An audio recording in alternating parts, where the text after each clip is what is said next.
की तन्हाई को,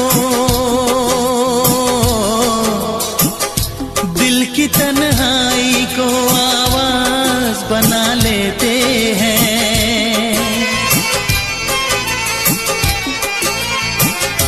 दर्द जब हद से गुजरता है तो गा लेते हैं।